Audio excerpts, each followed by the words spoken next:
Welcome to a live edition of the Deep Look podcast. I am your host, Charlie Eisenhood, alongside Ultra Senior Editor Keith Rayner. It is the weekly podcast about the latest in Ultimate. Keith, what's going on, man? Well, UConn is men's basketball national champion. Congrats to them, and South Carolina in the women's side of the bracket with both pretty confident victories and wraps up March Madness. And now we get into April Madness. Is that what we can call Ultimate's version of this? It's not quite as mad, but we're getting there. Regionals is on the horizon. Yeah, I feel like the regionals nationals combo this year is going to be really awesome. I have a feeling that regionals is going to be chalkier than usual, but nationals is going to be crazy. That's my prediction in advance of the series here. But yeah, I mean, a great March Madness. I was very impressed. I can't believe you're not wearing UConn stuff today, by the way. The UConn men's team they just killed everybody. I mean, I guess South Carolina did the same thing. It was just a dominant run for both teams. It was. I mean, Caitlin Clark had a pretty good game, on the stat sheet, but South Carolina did a pretty good job boxing her up, and I think was clearly the best team. And honestly, I'm a little surprised that they got challenged as much as they did along the way to this title. I mean, they were so deep and so good. Although I have to wonder. I wonder what UConn would have done with a full roster instead of 7 people or whatever. They certainly looked gassed in their loss to Iowa. The crazy call at the end, it was the right call. It was an offensive foul. Stinks to You've commit come around, an offensive foul in that situation. Well, I saw the non-broadcast angle. The broadcast did not help clarify what was going on in that situation. But once you saw the non-broadcast angle, I think it was a wider angle, made it literal textbook how much movement moving there was. Screen. I wasn't necessarily mad. I wasn't mad that there was a call necessarily, so much as I was mad that we didn't get exciting final play. That was the part that actually upset me. Not even that UConn lost. I just wanted to see you get a team with a chance to win the game, or the other team's chance to win with a stop, and instead you get an offensive foul basically while the action is happening. It's unsatisfying conclusion. I think they should have swallowed the whistle there. Oh, it's funny that we've come around to the opposite end of the angle. I acknowledge that it was a foul. It's just the wrong foul to call in that situation. It's the wrong foul to commit, Charlie. Okay, this is where let's say Beckers hits the shot, okay, and they win. Are the Iowa people really going to be like, it was an illegal screen? I mean, yes, I'm sure they will say that, but no one's really going to listen to them. Iowa had chances to close that game out and not have it come down to the final seconds. They blundered it at the midcourt, I don't know. I can't believe people. I can, based on how our sports culture is. I can't believe people were like, "Oh, the fix is in for Caitlin Clark to get to the final." There were people posting. I don't usually go on Nextdoor unless I need to for some reason, but I do get little emails that tell me what. No. There's a post on Nextdoor, and there were multiple posts on my Nextdoor about this. That's women's college basketball was what people want to talk about, and I live in a place where it's particularly popular with the strength of UConn, and obviously this was a direct UConn thing, but it was kind of cool for women's college basketball to be the thing everybody was talking about. I mean, look at the numbers. I mean, it's the most watched college women's basketball game of all time, over 18 million viewers. It's the biggest basketball broadcast in terms of viewership since 2019. Club, college or pro, men's or women's, and it's one of the biggest broadcasts of all time of women's sports, period. The only thing's bigger, World Cup USA Japan from whatever that was, 2015. And I was reading an article about this earlier. The biggest broadcast ever in women's sports. Can you guess what it is? I'll give you a hint. It was Olympics. But what sport and what event? The Olympic gymnastics final. No. Oh. 1994. Swimming. Nancy Kerrigan, Tanya Harding drama. Almost 80 million people tuned in to watch the figure skating. Talk about some narrative. Oh my God. And that's what it comes down to, right? I mean, the beauty of, I think women's sports and women's college sports in particular are like having a good sort of general cultural moment, but obviously Caitlin Clark and the storylines around her and her versus Paige Beckers and this undefeated South Carolina team, those things converge to make the women's Final Four was far more interesting, I think, from a neutral fan perspective compared to the men's. And I think we'll see that reflected in the ratings. I thought ESPN's coverage was fantastic. I think lessons to learn from the way that this has been sort of built up over the course of the last couple of years with Caitlin Clark. And, when you don't always have a transcendent athlete to talk about. Like men's college basketball didn't have that this year, and it makes it harder to sell those storylines. But Caitlin Clark certainly was that, and we'll see what happens moving forward. Yeah, I mean, if you've seen what's going on with WNBA ticket sales with regards to Caitlin Clark's arrival into the league, there's a lot of momentum. All right, it's time to get to the trivia question of the week.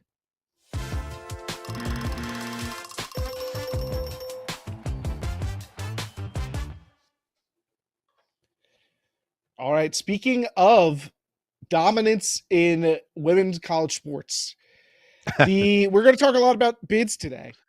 And one thing that we'll be talking about is the fact that the Northwest, the evil empire, is back. 6 bids in D1 women's, and along with 4 bids in D1 women's for the Southwest, 10 total bids will be awarded to teams from the actual West Coast regions. We're not going to include the South Central. I know they get thrown in there a lot. We can call that the Western regions, but for this one, just the ones with West in the name getting included, Northwest and Southwest. So 10 is a big number. I don't think we've ever seen a number like that before from what I've seen, but there have been 2 years in which the Northwest and Southwest have combined to get 9 bids in D1 women's, both within the modern era, the Ultiworld era of Ultimate.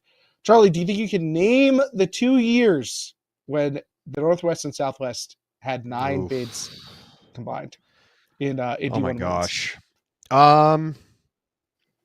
Pre-COVID, both of them. I have my guesses, but first we need to hear a little bit about Sunset Lake CBD. Of course, because it's a special time over at Sunset Lakes.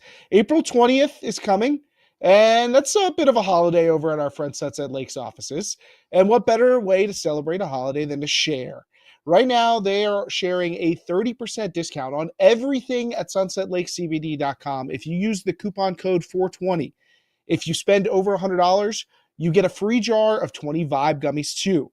And in the spirit of sharing, 4.2% of the proceeds go to the Last Prisoner Project.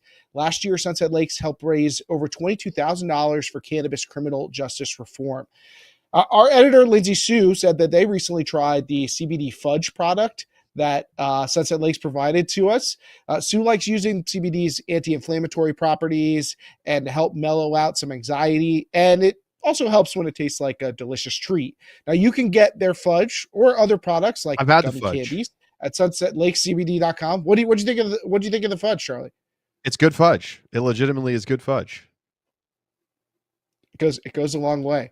Now, the sale ends April 22nd, and you can see their sites for additional terms and conditions at sunsetlakecbd.com. Farmer-owned, Vermont-grown Sunset Lake CBD. All right, folks. How many times how many times what years has the Northwest earned 9 combined D1 women's bid? Okay, I really think that the Northwest's power had waned a little bit by the end of the 2010s. So like 2019, I don't think they got to 9. The Southwest was really good that year though, so it's possible. But I feel like the peak years of the Northwest is really what we have to be talking about, and that's when Oregon was really good, Washington was really good, and they were getting bids from UBC, one or two other teams. Whitman sometimes in the conversation there. So I'm gonna guess 2014 and 2018. Very, very strong logic from Charlie here. You're working back to the powerhouse days of the region. So you're right with 2014. That was the classic Oregon Ohio State final. That was the Central Florida year. Washington was in semis. So that was Sophie a Darch non-bid year, era. and the other was the other was 2016. You got the Stanford Whitman Southwest versus Northwest final. Oregon also in the semifinals that time around. But you had Western Washington, Cal at nationals as well, Southern Cal too. The USC back at nationals in 2016. Those are the two 9 bid years for the West. So we're at a high tide right now with 10. Whitman final. I have blocked that tournament out of my mind. I completely forgot that. That was the Claire Revere Whitman team, right? Yeah, Claire Revere, Ari Lozano, the Sioux. I've completely forgotten that they made the final. I completely forgot they made the final. They lost, right, to Stanford. They did. They got worked, if I remember correctly. Unbelievable that this is a team that's D3 now, and they were in a national title game like less than 10 years ago. Yeah, that's awesome. All right, well, great stuff. Let's talk more bids. 10 bids for the Northwest and the Southwest this year. We'll start there in the D1 women's division. Not a lot of drama with this bid deadline in some ways. The new rule where like if you forfeit a game because you had an ineligible player on your roster or something like that, it's no longer allowed to hurt the other team. So it can only hurt you if you have an illegal player on your roster. Because last year we saw teams get punished unfairly because their opponent had an illegal player, and they changed the rules as they should have, and so no real drama. We got the same bid outcome that we anticipated. So indeed, the Northwest coming through with 6 bids. That's UBC at the number 1 spot, Oregon into 5, Washington, BYU, who is planning on playing conferences, which means the bid will stay in the Northwest, Western Washington down at 13, and then Victoria just inside the bubble at 18. And, you can't exactly argue that they don't deserve it, Keith. You look outside of at the bid bubble, and tough luck for Northeastern in both divisions, literally being on the bubble for New England. But Northeastern, Ohio State, Notre Dame, first 3 teams out. Like, do you really feel like they deserve it over Victoria? I don't. Yeah, it's tough to argue that they do. I mean, it felt like a good case here for them. They like Northeastern went to Northwest Challenge and they did beat UVic heads up, so I'm sure it stings a little bit. But they also got crushed by Colorado and Washington. They lost to Western Washington, and those like really sank their totals. They struggled against Tufts this year, so that all hurt Northeastern. But I can see people taking issue. UVic, now to say UVic doesn't travel, with going to 2 California tournaments is pretty far for UVic. But it can be a little frustrating when it feels like a team is basically just like playing in California tournaments, and they went to Northwest Challenge. It's like they didn't even have to win that many games for them to do that well. But that's just how the rankings work. Yeah, and like you don't auto get a bid just by showing up to a great tournament. You have to actually play well. I mean, it just is what it is. What else stands out to you here, Keith, though? Like, obviously it's really tough for Northeastern to miss out because of just how strong the top 2 New England bid earning teams are in Vermont and Tufts. So are there regions that you look at right away and say, oof, man, they really needed to get another bid and they didn't get one? Hmm. Yeah. I mean, there are a couple of regions who I think were really hoping to come through with extra bids, namely the Metro East, Great Lakes, and Ohio Valley. I think those are the regions that are feeling a little stung, especially Ohio Valley, who had an outside shot at 3 at one point. And three teams that feel like they probably all earn their spot. You end up with UPenn getting the auto bid, but Pittsburgh and Ohio State are not that far out, within 5-6 spots of the rankings, and had a real chance at it. I'm sure they're frustrated because only one of those three teams are going to go, and I don't think there's a lot that separates them. And then you look at the Great Lakes. We talked about Notre Dame a little bit in a previous episode, Yeah, but tough. the Great Lakes had a shot at two bids. It's been a long time since we've seen two big Great Lakes, and they have some strong teams. Michigan's having a banner year. I'm sure they would have loved to have a second bid as kind of a reward for that, but with Notre Dame missing out, the Great Lakes is kind of on the outside. So, like, if you just look at it, if you weren't paying attention all year and you just looked at this, you're not going to be surprised. Great Lakes won, North Central won, Ohio Valley won. Like, those aren't weird numbers. But if you were following along with the narratives of the season, you could see how those regions have to feel a little spurned. All right, I have two things to say. One is, first of all, congrats to Brent in the chat, who correctly identified 2014 and 2016 for the 9-bid years for the North and Southwest. Number two, is it time to reconsider the BYU rule about if you play conferences that locks in the regionals to nationals bid? Because, like, legitimately, it's not very fair to, let's say, Northeastern in this case, who would have been the team to get a bid. And instead, there's this bonus bid that essentially goes to the Northwest for a team that didn't earn it because BYU decided they wanted to play conferences. So, like, why don't they just make the rule you have to play at regionals for the regionals to nationals bid to stick? That seems to be just as logical, doesn't it? Well, I think you got to think about beyond BYU's case. Is there a situation where another team could end up in this situation and do what a they regionals to should nationals bid earner a not bid? going to regionals? That sounds like that's never happened before. It hasn't, but you got to build for the corner case here. Like, what if, I don't know, UVic wins a bid for the Northwest. They go to sectionals, and then there's some sort of crazy lockdown on the Canadian border, and they can't go to regionals. Like, should the Northwest lose a bid in that situation? Yes. Like, Yes. I'm just I think the saying that answer is you got to simply think about yes. the corner case situations here, and not just the situation in front of us, because the rules have to be applicable to more cases than just Yeah, the but one you we're make it seeing sound right as now. if this is something that might happen all the time, and in reality, it would be like a 1 in a million type of situation. The only reason we even deal with this is because of BYU.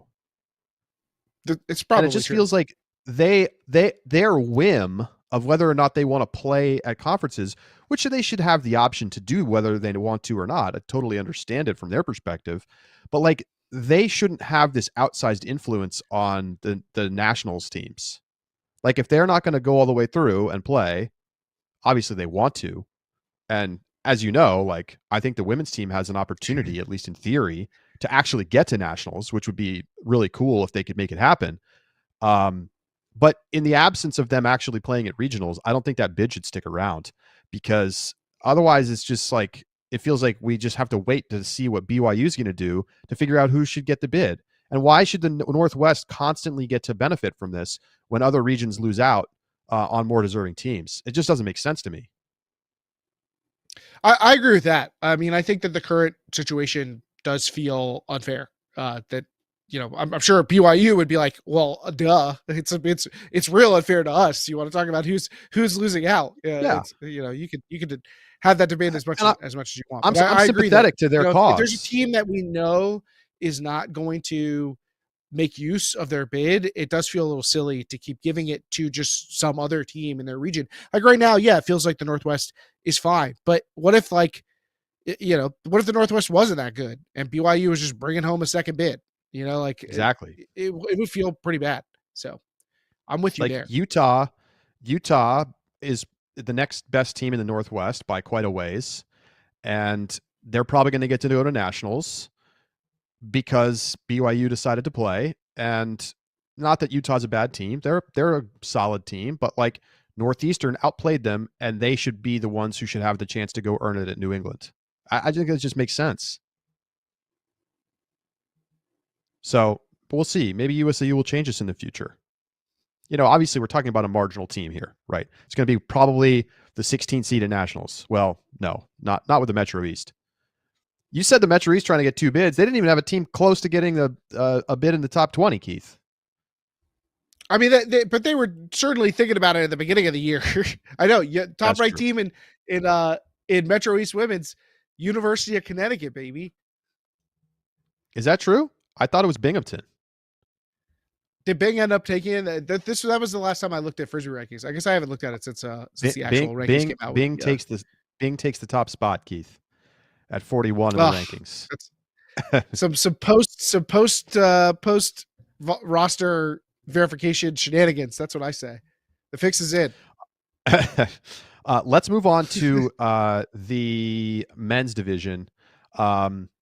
Your last team's in, BYU and Oregon State, but in this case, BYU is not playing, and that means that their bid will drop to Wash U in the South Central, which will end up with a third bid, and the Northwest will get 2 bids with Oregon State and Oregon.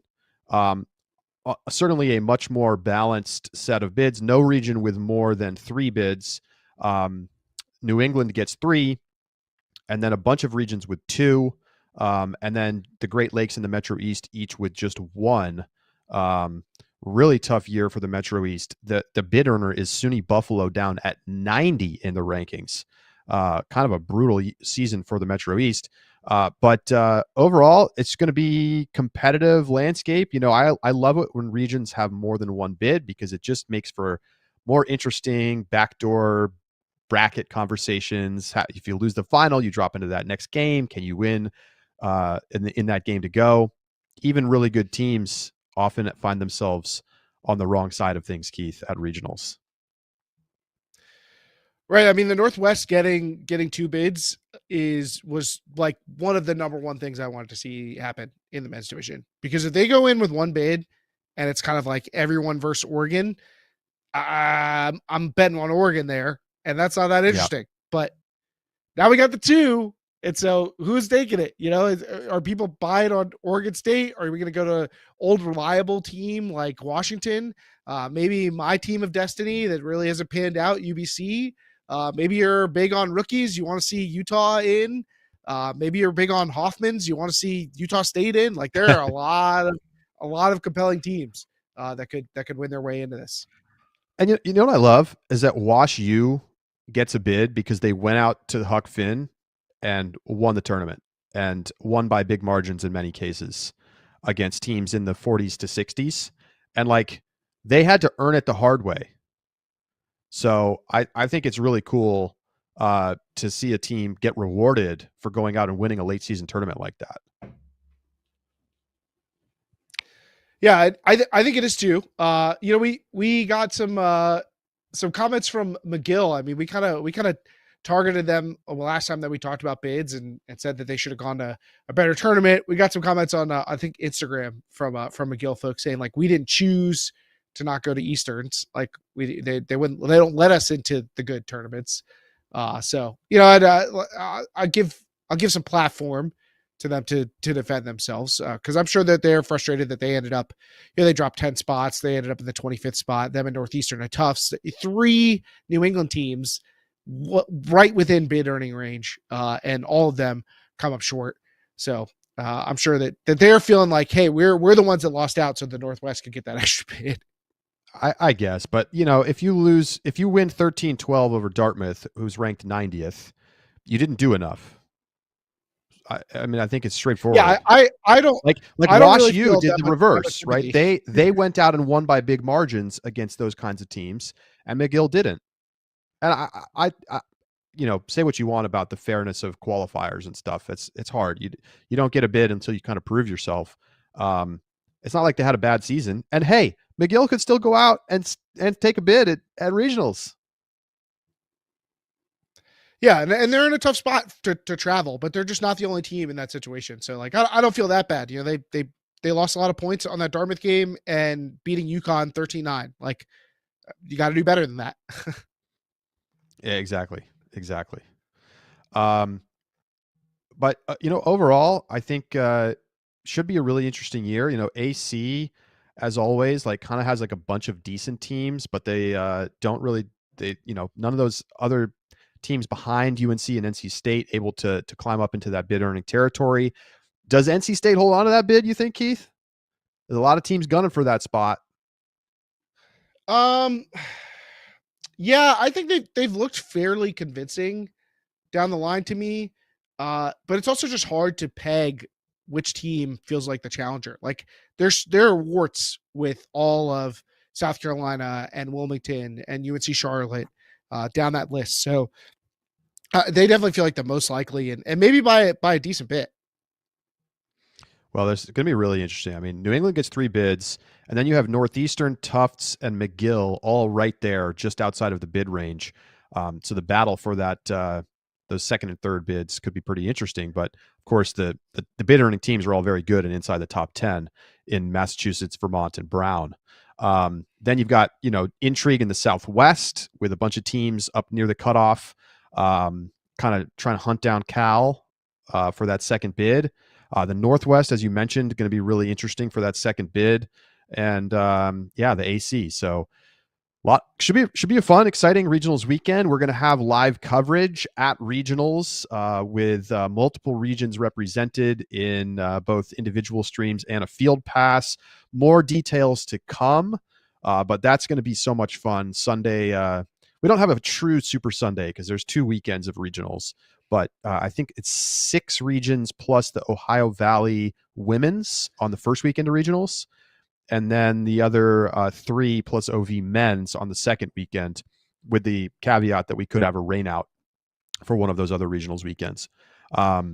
Should be a lot of fun. And hey, Keith, in our subscriber bonus, I think we're going to draft each region by how exciting we think it's going to be and likelihood of upsets.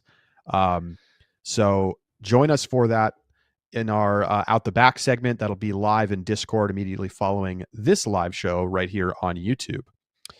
We are going to take a quick break. When we come back, small ball coming your way.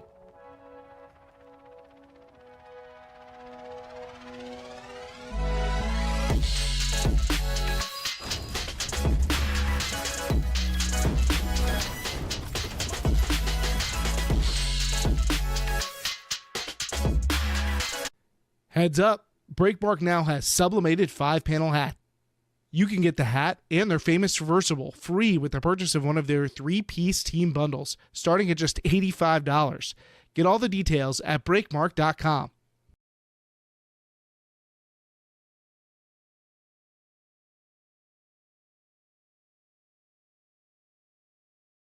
Hey, this is Robin Fennig. One of the only things that we have to bring to an ultimate tournament are our cleats. And every player has a cleat story, right?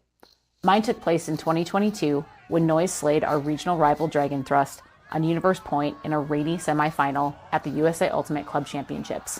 In my Tokays, I didn't have to change a single thing about how I cut to get open for resets. I was so lost in the moment that I didn't even know it was Universe Point when I threw the game-winning huck to Dylan DeClerc. Tokay cleats are specifically designed for Ultimate, with a cleat pattern for the game's sharp cuts and a durable, breathable, supportive build to keep your feet and ankles protected and comfortable for longer. That's why I've been using them for over 6 years. They're my best ally in the field. You put your best self on the field, so make sure you're bringing the best with you at tokayultimate.com. That's TOKAY-ultimate.com. Tokay, sky the limits.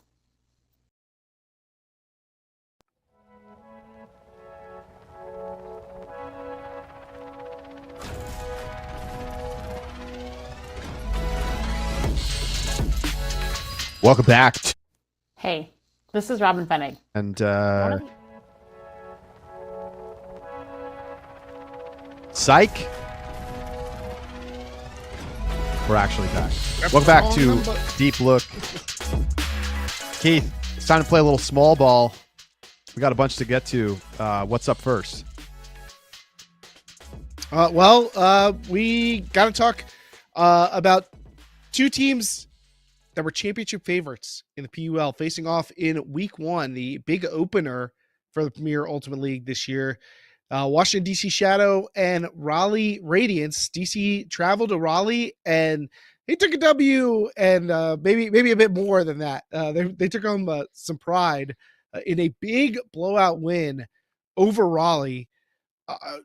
This was stunning. I mean, we talked about Seattle getting blown out in the Western Ultimate League, and I think maybe this result perhaps even more surprising. DC winning. Let's get the final score. 16-5. It was 16-5. They scored 5 goals.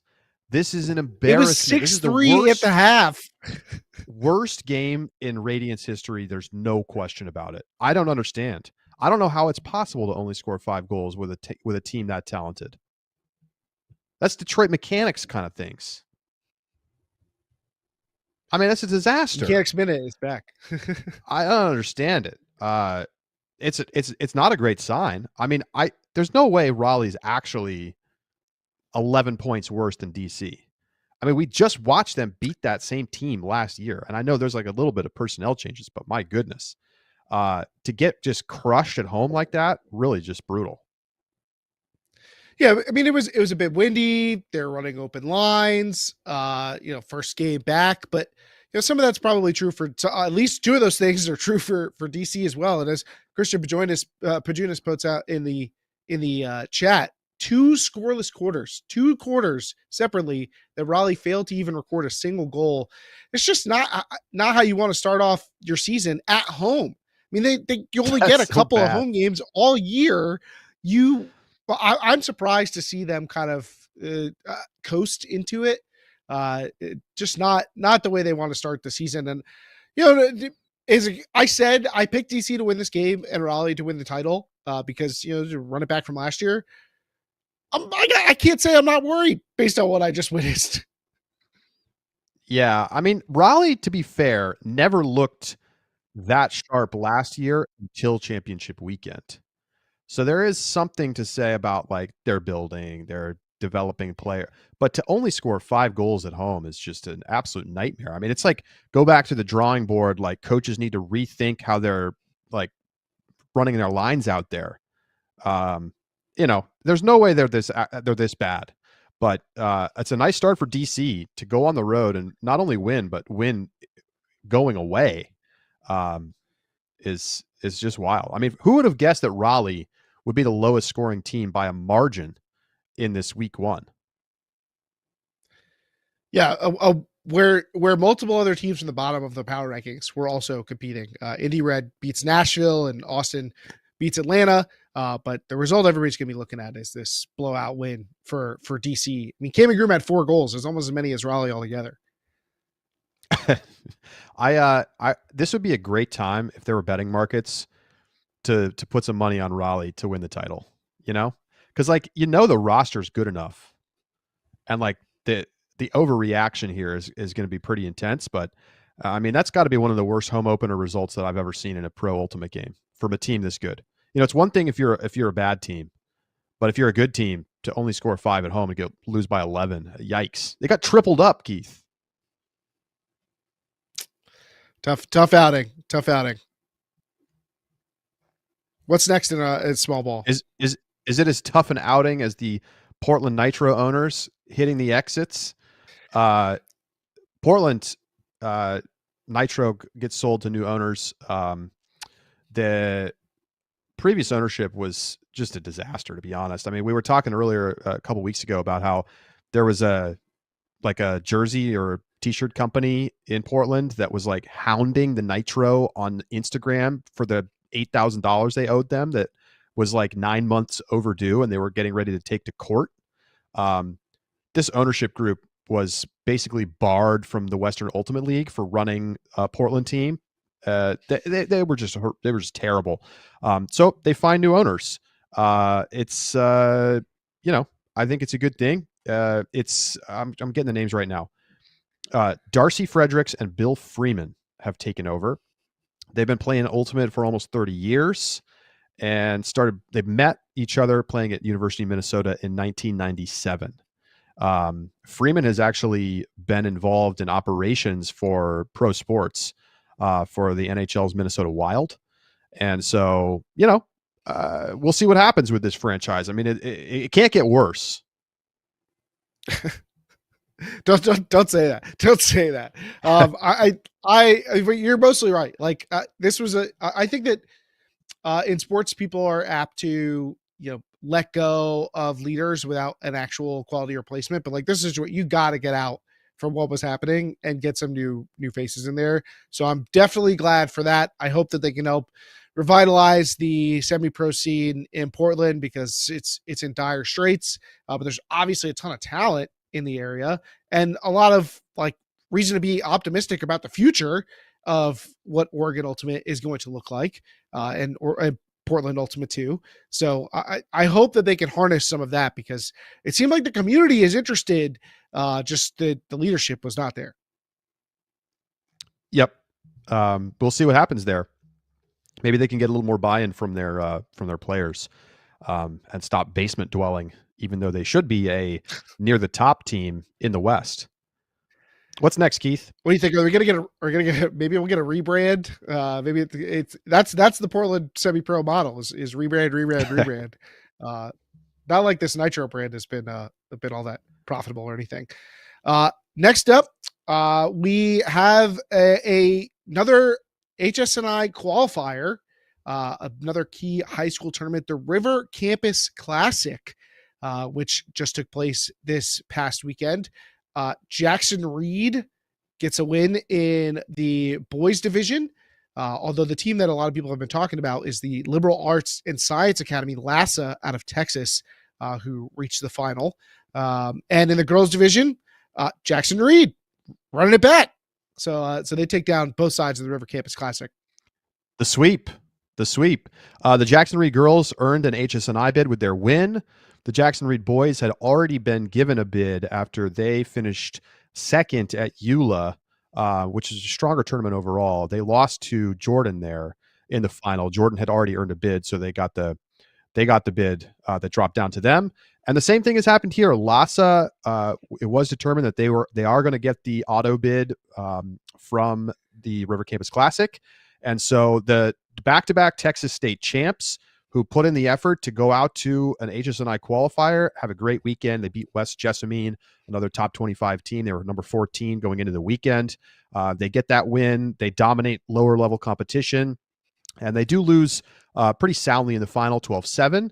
But Jackson Reed looks like a top five, pretty clear top five team right now in the country on the boys' side. So really overall, just a great performance from LASA, and excited. I believe this will be the first Texas team to compete at the HSNI. They've already accepted their bid, so that's pretty exciting stuff. That's definitely hype. Shout out to, speaking of top five teams, shout out to Paideia Group. I see you at number 5 in the girls' power rankings. But how come when I control F Paideia on the high school boys' power rankings, no results are returned, Charlie? What's going on? What's up with that? I don't know what to tell you, Keith. They've kind of been in a little bit of a slump, to be honest with you. They're not close to the top 25 right now. They'll be back. They'll be back. Paideia won't be held down for long, for sure. Last thing, this is actually hot off the presses. Molly Brown dropped their roster today. Yeah, it's April 9th. What? And they dropped their roster. Some pretty Is this like their tryout tournament roster? Like what? I know, right? See those stars over there. How about this? Kennedy McCarthy joining the team. Blaise Sevier joining the team.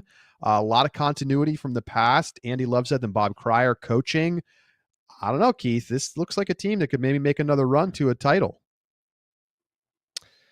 The first thing I thought when I saw this roster, besides obviously they were strong, not that I expected anything different, is like it has been so long since we've seen Kennedy McCarthy playing at the club level, and we've never seen her with a team like this.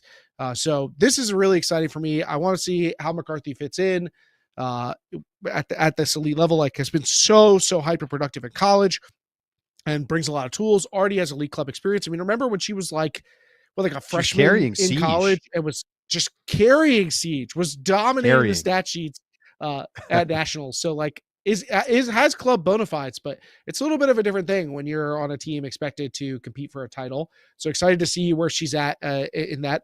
Emma Williamson also getting the call up. No surprise. She's fantastic. And Blaise Evier also not a big surprise after we saw her pop up in the Western Ultimate League on the Alpenglow roster. So definitely looks strong. Again, this is what you come to expect from Molly Brown over the years, but strong additions, and they'll be in the mix off to the races. As soon as the season starts, they're going to be considered a team competing for a title. Yeah, and I think, it's good to get some fresh blood in there. They also, they ding Scandal by stealing Sevier. I think that there's a lot of potential here. They were in a little bit of a slump, a post championship slump in 2023. So let's see if they can bounce back and get back to the level of play that we saw from them earlier. I mean, any team with the Cardenas twins and Claire Chastain on it is going to have a chance. So excited to see this team. I can't believe they already have a roster out. I mean, most teams haven't even started thinking about having tryouts.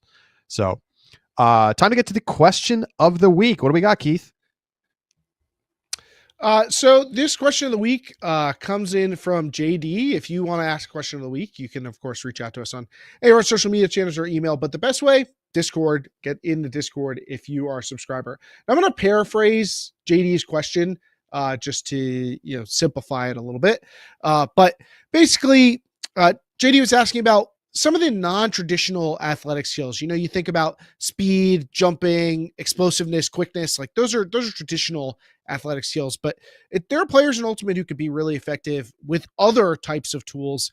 What are the most underrated athletic skills in Ultimate, and who are players that stand out as being able to use those skills effectively? That is our question of the week. Let me think of some specific thing. I might have a harder time thinking of players, but I think timing is a really big one. And I don't necessarily know if you would count that as an athletic skill or if that's more of like a game IQ component. But I often think of let me just finish this thought real quick and then you can jump in. I often think of James Harden from the NBA, who, when they did all these metrics of like his abilities, he was like sort of average in pretty much everything except for one thing, which was deceleration. He could just stop on a dime at he was like the best player in the league at that. And his ability to create space for his jump shot with that deceleration, being able to, hit that little jab step and then pop back into his shots. Now, I know he's not quite at the peak of his powers at this point, but that's something that I think is really interesting. Jokic, another player, of course, an MVP candidate and now former MVP, who doesn't really have sort of the traditional athletic stylings of the centers in the NBA who are, jumping through the ceiling, huge blocks and like aerial dunks. That's not really his game. His is vision, right? It's passing and an uncanny ability to get a shot off from an angle that is very difficult to be defended. So I think there's not necessarily quite the same comps to Ultimate, but I do think that the ability to create space with timing and like when to cut, as much as it is like how quick you are when you actually start to cut, I would generally take a player who has great timing over a fast player. If as long as they're fast enough, if that makes sense. I love that anecdote about James Harden. And deceleration is so hard to see that's why you need to have it measured in this facility in order to understand when people are exceptional at it.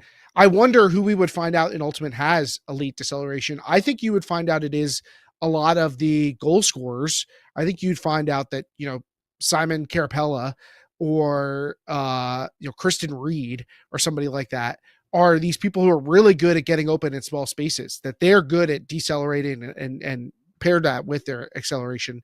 That's what makes them effective playing in a small space. But I super agree with you about timing. Not only, a lot of cutting in Ultimate is about time and space and being able to have the spatial awareness to quickly identify where people are on the field, what rate of speed they're moving at, when they're going to get to a certain space. Like, to me, those are all forms of athletic intelligence that, really help people in being effective downfield in Ultimate. I think of body control as another key one. I still remember when I was coaching at Emory and I convinced a person who had quit the varsity diving team to come to a practice and try out. And, she wasn't like, she was clearly athletic. She's tall and strong, but she figured out how to throw a forehand within like 10 reps. Like, I took her to the sideline and we were like practicing a forehand and just watched other people do it, and being able to emulate other people's body movements and effectively, translate in your mind what you want your body to do into your body actually executing the motion, and be able to do that repetitively. Like, that is what allows somebody to pick up a lot of the things that you need to be successful in Ultimate, specifically as a thrower, but also when it comes to cutting, making different types of moves, all those types of tools. And that to me is a really specific type of athleticism. And you see people develop their games very quickly when they have that body control. So that's something that it's probably hard to see at the club level, because those people have already utilized those skills to gain an advantage. But I think body control is probably one of the things that I think about as being super underrated. When I think about players who have some of these capabilities, one of the ones that I threw out in the Discord is Mario O'Brien.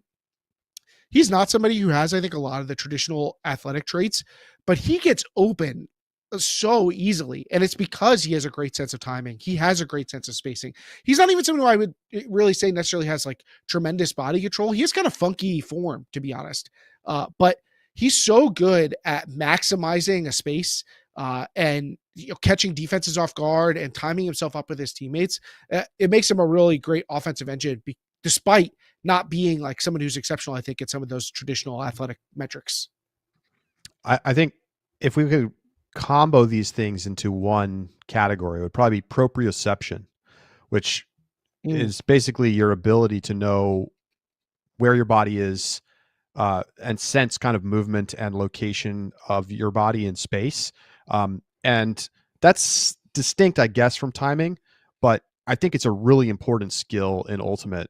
Having a sense of like where defender is relative to where you are, and how to attack the space depending on where you are relative to your defender. I think another one is this an athletic skill? Maybe not. I guess for lack of a better term, I would call it stockiness, which is like how stout is a player physically. Like, there's some players it's just really hard to get around them. And that could be because they're like literally like broad shouldered, but it could also just be that they are like, if you bump into them, like you get knocked back. They don't get knocked back. I actually think that's really important. I mean, you see this a lot in the handler space, or for those goal scorer types who are able to score in those like tight corner windows, and like other players just can't get through them. They can't beat them to the spot because those players do a great job of like holding their position on the field. I think that that's something that's also pretty underrated, because if a defender can play physically with you and knock you off of like the line that you want to be on, you're probably not going to be able to call that foul all game. And so I think it's pretty important. I think of peak Jimmy Mickle was like the classic version of this, where it was just like, he was impossible to stop because of his just physical ability to hold his space on the field. So you could just throw a reset over to him and there's no way that anybody's going to get around him. Yeah, Tyler Monroe is another player who I think has this, like, you can see it when, like, we were talking about goal scorers in that small space, people who get on the optimal line to get to that front cone, and you just can't get around them without fouling them. The only option you have is to basically like bid in a way that's so aggressive that you're almost certainly going to foul them. Like, that type of body control, that's the stoutness I think you're referring to. Like, being able to get your body in the lane and keep people from getting around you is definitely an underrated skill, and I think is probably a skill that is more valuable right now than it's ever been because of the prevalence of small ball. So like being able to seal somebody off and get to that space that you want is just like hyper valuable playing in that small set right now. Right.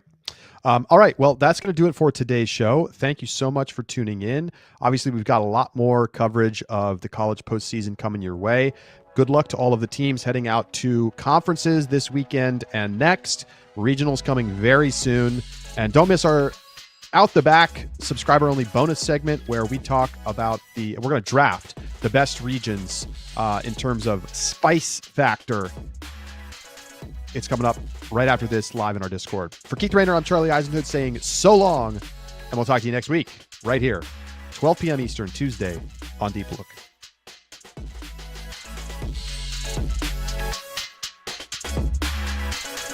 Charlie, we know a thing or two about spice. You know what I mean?